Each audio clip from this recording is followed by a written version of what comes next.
To hide photos and videos on the Samsung Galaxy S25, first we need to open our secure folder. You can find it on your home screen or in the app drawer. If you select it and open it for the first time, it will ask you to create a password for your secure folder. I've already made my password, so I just need to unlock my phone right here.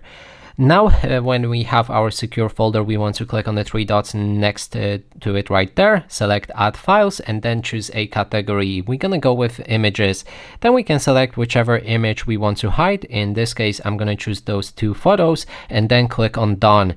Then there's the option to copy and move, and the difference is when you copy them, they will still remain in your gallery, but will also appear in secure folder. If you move them, they will be removed from your normal gallery and they will show up only in secure folder. So I'm gonna move them, and then we can open our gallery right here in secure folder to access all of that photos. And that is basically everything.